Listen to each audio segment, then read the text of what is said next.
خیانت آیت الله سیستانی به اسلام و همکاری با شیطان بزرگ.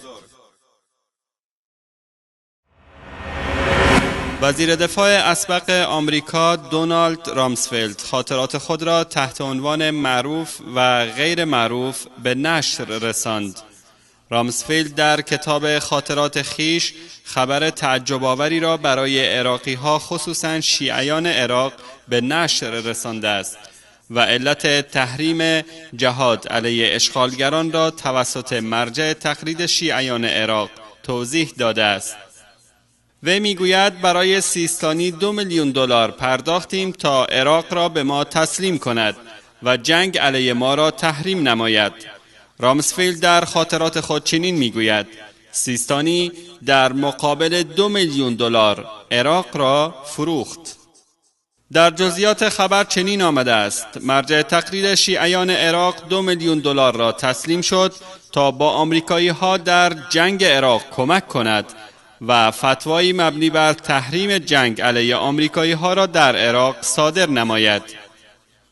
تحلیلگران امور سیاسی اذعان داشتند که این گونه اعترافات در تاریخ اداره آمریکا بی سابقه بوده است که نشانگر دست داشتن مراجع دینی شیعیان که در رأسشان سیستانی می باشد در کمک با اشغالگران آمریکایی در جنگ علیه عراق است. رامسفلد در یکی از فصلهای خاطرات خود پرده از رابطه قوی خود با آیت الله علی سیستانی، یکی از مراجع بزرگ شیعه در مراحل پیش از جنگ و در اثنای اشغال عراق در بهار سال 2003 میلادی برداشته است. رامسفلد میگوید رابطه قوی با سیستانی داشته است، طوری که تاریخ این رابطه را سال 1987 میلادی ذکر کرده است که دقیقاً زمانی بود که سیستانی منصب مرجع تقلید را بعد از آیت الله خویی تسلیم شد. رامسفلد می‌افزاید تماس من با سیستانی به واسطه وکیل ایشان به نام جواد المهری که در کویت مستقر بود برقرار می‌شد. رامسفلد در ادامه می‌افزاید برای دوستان خود در عراق که در رأس آنها سیستانی قرار داشت 2 میلیون دلار به عنوان هدیه تقدیم کردیم و بعد از اینکه سیستانی هدیه ما را پذیرفت رابطه میان ما هرچه بیشتر گسترده شد.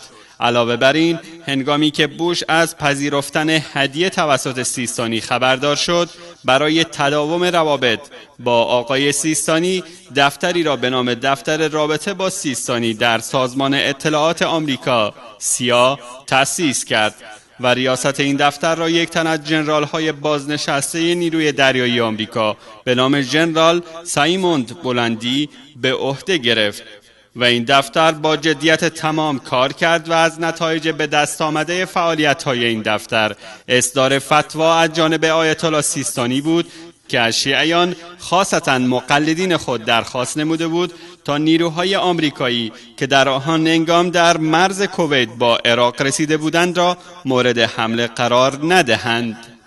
قلب قومی ملحدین روز موادت کرده ای، با خدا و مذهب و ملت خیانت کرده ای. قلب قومی ملحدین روز موادت کرده ای، با خدا و مذهب و ملت خیانت کرده ای. یاری کفار زهر است ای مسلمان هوشدار، زهر می نوشی نمیدانی حماقت کرده ایم. زهر می نوشی نمیدانی حماقت کرده ایم. گر مسلمانی اخوت با مسلمانان بکن، سعی کردی قلب بیدینان اخوت کرده ایم. گر مسلمانی اخوت با مسلمانان بکن، سعی کردی قلب بیدینان اخوت کرده ایم.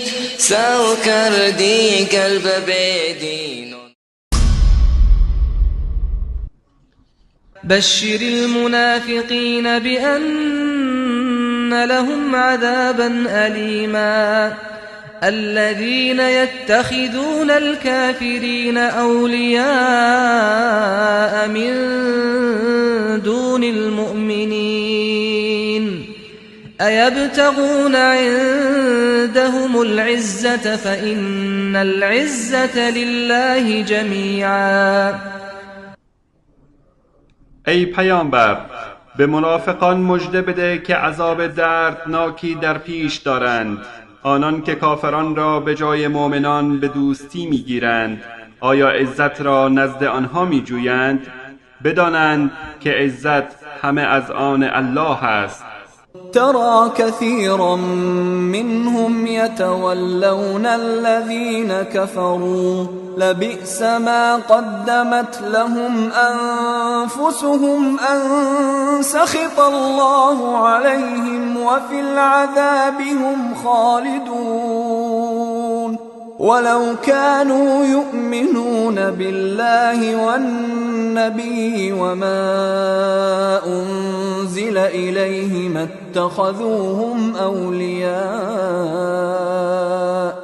اتخذوهم أولياء ولكن كثيرا منهم فاسقون.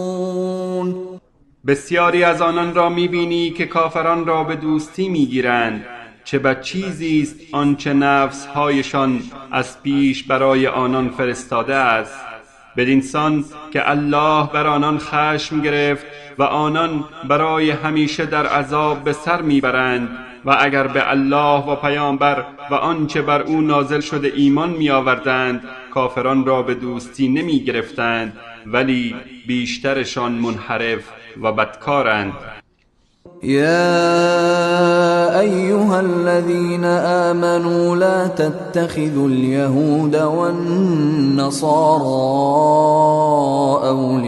أولياء بعضهم أولياء بعض ومن يتولهم منكم فإنه منهم إن الله لا يهدي القوم الظالمين. ای مؤمنان، یهودیان و مسیحیان را که در مقابله با شما دوست و هوادار یکدیگرند به دوستی نگیرید و هر کس از شما آنان را به دوستی گیرد جزو آنان است. الله ستمکاران را هدایت نمی کند.